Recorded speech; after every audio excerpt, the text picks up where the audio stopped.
Pat at this gig at the Zircon, Pat and Bob Moses and him, and I realized I'd met him before because Pat was saying, you got to check out this bass player, and I forgot the cat's name. So I went up to him and I said, I met you. He said, yeah, man. He had a photographic memory. He said, okay. Yeah, I remember at the Flying Machine. That was the club. He said, I remember I saw you there, bro, and yeah, that was a couple of years ago, and like that. Then we ended up playing together with Blood, Sweat, and Tears. And that was an awesome experience, to say the least. Just for me to play in that band, it was a big learning experience. And I stepped all over for a while. I wasn't, I was doing they liked I could rock pretty good and played some blues stuff, and enough bebop lines, but not much, And I was really following the advice of some of my teachers, mainly Mick Goodrick, yep. who you knew, and Pat. Also, go slow before you go fast. Walk before you can run. Kind of. Don't just do a lot of chop stuff that doesn't make any sense. You got to hear every note. You got to really know what you're playing, and. So I was trying to do that while I was in Blood, Sweat, and Tears, but it doesn't work that way so neatly sometimes. Like I hadn't finished Berkeley. I went for 3 years, 1 year, and then I took a year off, and then I went for 2 more years, I think. So the Blood, Sweat, and Tears thing was probably, what, 77 through 80? Yeah, it was before then. It was before Elvis died. I remember he died, and I was out of the band. He died in 77. He died, okay, so it was right before then. Okay. And so... So, those 2 years, 75 to 77. And it was a cool experience. But I was, like I said, I was kind of the kid, learning how to play kind of at that point. And those guys were playing their asses off. But it was great to be in that situation. And Jocko told me at that time, you got to learn how to play, you get your chops more. And I said, well, I'm trying to learn kind of slow so I don't bullshit. And he said, well, you're here now, man, and the tempos are being called like that, so somehow you got to figure this out. So I started practicing faster, and it helped my everything, because I was kind of ready to do that. I had done a lot of the slow stuff and could hear the lines faster.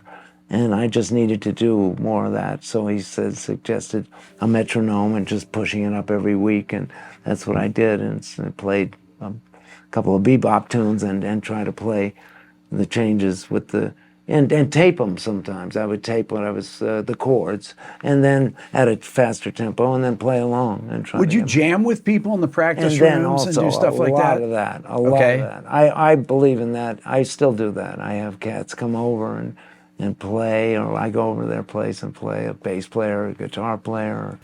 I'd like to take a second to talk to you about this channel. This is actually Rick Beato 2. I've had it since the beginning of my main channel, and many of you are not subscribed. As a matter of fact, 87% of the people that watch this channel regularly are not subscribed. So I encourage you to hit the subscribe button on this channel and on my main channel. This will help me get even more of my dream guests and help continue to grow both channels. Thank you. Okay, what about gigs around town at that time in Boston in the mid-70s? Was Riles around? Riles was around. 1369 Jazz Clubs there then, or no? Especially when I got finished with Blood, Sweat, and Tears, before I joined Billy Cobham, because Billy called me after that. And I was really lucky to play with all these cats, and my ass got kicked on every single one of those gigs in a good way. I learned a lot.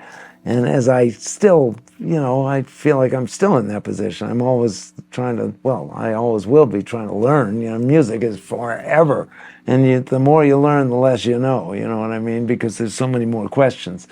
It's a universe that's infinite. Then I was playing with Jerry Bergonzi some. Who was a phenomenal tenor player. Amazing. Ridiculous. And great teacher also. Yes. And Tiger Okoshi would be the more electric stuff. He had a band called Baku.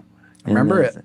And he was playing and he was a great trumpet player, and it was more electric stuff, and his compositions were really great. So that you studied with Mick. What kind of stuff did Mick work on with you? Man, that was the best. I mean, he was just, Mick is the most unsung improviser of all time, He could just, he had, first of all, so much vocabulary. Yes. And then he put it together in such a genius way,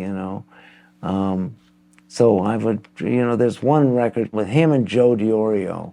Yes. It's a phenomenal record that people should get. Guitar players all over the world should get.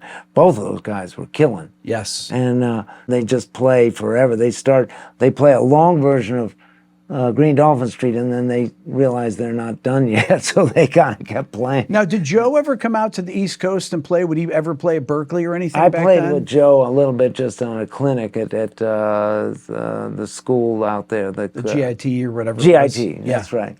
And he was teaching there. And but I never saw him in New York. He eventually came back to Jersey, and he was teaching and playing. Unsung hero, though. Joe, Mick, these guys were... Unbelievable. Yes. And they were kind of among Schofield and Bill Frisell, who those cats are my heroes. Yeah. We came up together, but they're such amazing cats and great people and amazing. And of course, Pat, and a bunch of Kevin Eubanks was at Berkeley at the same time. He's a badass, amazing guitar player. Yeah. But everybody knows that all those people I just mentioned and a lot more know how great Mick was and a great teacher. And there was a time I got so depressed playing, and I thought, I'm never going to get this stuff. I'm never going to be able to play it like I can play the blues. It comes from the heart, and I can't think and play at the same time like that. And when am I going to? I can't remember all the chords of these tunes. And I said, I'm done. And not only that, I'm so depressed, I'm going to jump out a window or something. It was like that. And Mick he stopped the lesson. He just said, he said, yeah, I remember feeling much the same. He said, I called my mom up and said, come pick me up from Berkeley. I just can't get it. I can't do that stuff with a pick. I can't technically do stuff. So then I found something else. I just found some other stuff, and he put on some Bach and just found some other way to. He could bebop his ass off, but he used his fingers more. He had his own kind of technique. He could play great with a pick, I thought, but I think that was one of the things he just came to a kind of a crisis for him in terms of. And when you're into music the way you are, it's like if you feel like you can't learn something, you get to a stumbling block, it's really depressing. Right. You think you want to give up. I would suggest to everybody that's listening to this, don't give it up. No matter what level you're at or think you can't do this or that, just keep going.